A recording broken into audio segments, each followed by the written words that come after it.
You're welcome, everyone. Today I want to talk to you about the Sanger sequencing. Sanger sequencing. Sanger sequencing is also called the chain termination sequence. The reason is because the chain terminates at that point in the sequencing process. Now, when you have thymine, adenine, cytosine, and guanine, as you can see illustrated here, in an amino acid molecule, the third end has a phosphate group in the thymine. The same thing in adenine. Number 3 in the chain, in the 5-carbon chain, has a phosphate group. The same thing when we look at cytosine. The third carbon in the 5-carbon chain has a phosphate group. The same thing in guanine. The third carbon, the third end, has a phosphate group. So the phosphate group is used for linkage of the chain to the next group. The phosphate group has, this linkage has OH group. So the OH group is the group that permits the linkage. So the O now links up with the phosphate group. Once it links up with the phosphate group, it now continues the chain. As you can see, we have the normal deoxyribonucleotide shown to the left in the upper part here, while we have the dideoxyribonucleotide. The dideoxy has lost the O in the OH at the 3 end. There's a missing OH. So what you have is just the H. Now, this H will not allow for phosphate linkage to the next carbon atom. It will not allow for phosphate linkage in the H. So the chain at that point terminates. If there's a free OH, so that is what Sanger sequencing is all about. When there's a free OH group on the third end, or the third OH, sequencing will continue when the OH is free. The moment there's no free OH, like we have in the dideoxy, replication sequencing will stop when there's no free OH.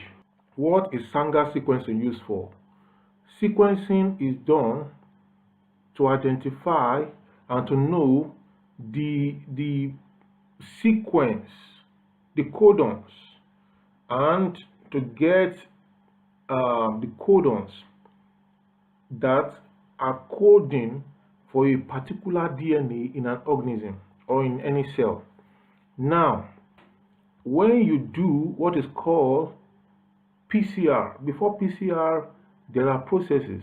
Sometimes you can do colony PCR, sometimes you can do some cleanup before you do the PCR. After you've done the PCR and then you check, you do the gel, you run the gel, then you check the gel for the presence of DNA. Then you clean up the DNA, and then you proceed to set up for sequencing. You send for sequencing. Product of sequencing is the sequencing cannot just continue indefinitely. At a point, it must stop. So that is what the Sanger is for. At a point, the sequence will stop. At a point, as you are sequencing, it will stop. At a point, as you are sequencing, it will stop. Why? Because there's a chain termination. A chain termination has occurred. If there is no chain termination, sequencing would have just continued. So sequencing stops. Then after the sequencing, you arrange all the sequence you have obtained, then we get the name or the identity of the organism using the database, such as the BLAST, the NCBI tool, and there are other databases that you can use, but the NCBI seems to be the most acceptable. Now, Sanger technique, the DNA to be sequenced, I want to tell you the process of Sanger technique. The DNA to be sequenced is heated such that double-stranded DNA becomes single-stranded DNA. The template strand and complementary strand are formed. primer is annealed to the template strand. This is to allow the addition of nucleotides later. 4 reactions are set up. The template strand with the primer DNA to be sequenced is added to the reactions. DNA polymerase is added. Free dNTP nucleotides are also added to the reaction mixture. One of the dNTPs, e.g. A, that's adenine, guanine, thymine, or cytosine, is radio-labeled 32p atom or 35s atom to determine the DNA sequence later. Modified nucleotides, ddNTPs, are then added to the reaction mixtures. Only one type of ddNTP is added to the reaction mixture. Chain termination occurs after the addition of ddNTP. This is because there is no OH group to attack the next dNTP. The DNA will now be separated based on size using gel electrophoresis. A sample of each reaction mix is taken and put in a separate lane on the gel.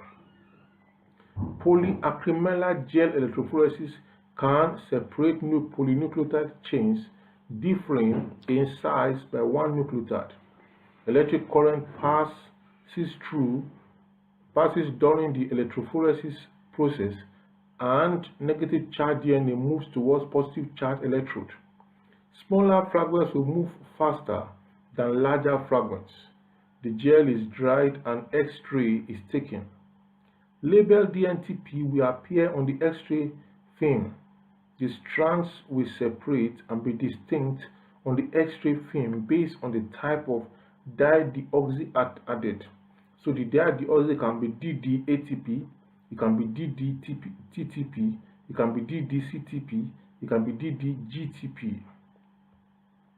The chain termination method have greatly simplified DNA sequencing.